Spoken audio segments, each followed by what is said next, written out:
katika maandiko matakatifu wamekuwa jela na ni watu ya Mungu, watu wazuri. Si ni kweli? Paka Biblia inasema vile siku hiyo tutaulizwa, mimi nilikuwa jela, amukuja kuniangalia. Si ni kweli? Sisi tuko na bahati tumefika hapa leo kuhakikisha, kwa sababu maandiko yanatuambia tukitazama na kuangalia na kuenda kutembelea walio jela, tunatembelea Mwenyezi Mungu. Kwa hivyo jela sio mahali pabaya, ni mahali pa marekebisho. Na nikiangalia naona wale wengi hapa ni vijana.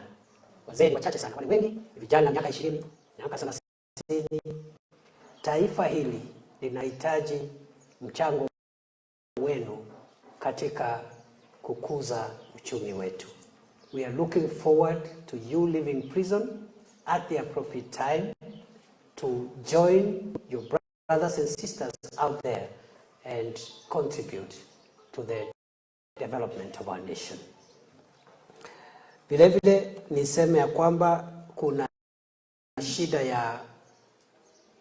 ya nafasi ndogo katika magereza yetu, na tunajitahidi kupunguza msongamano katika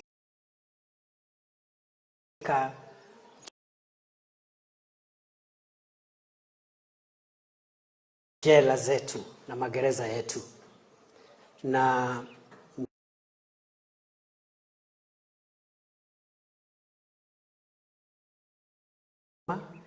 ili wale ambao wako rumande wanangojea kesi zao wasichukue muda mrefu sana.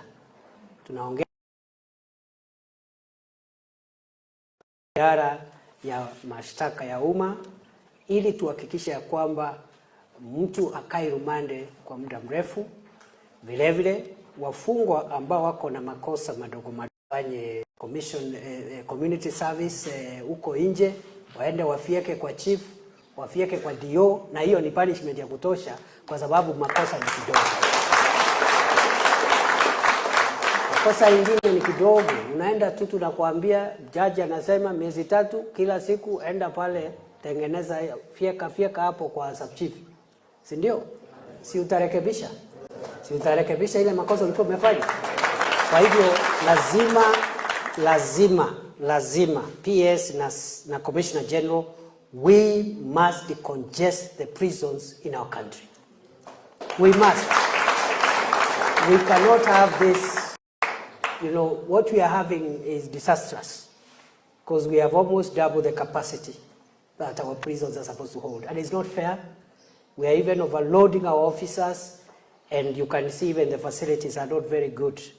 Therefore, we must go out of our way, and I want to assure you of my total support, PS and Commissioner General, to make sure that we engage with the judiciary and the other stakeholders in the justice, administration of justice, to make sure that we reduce the congestion in prisons by 50%.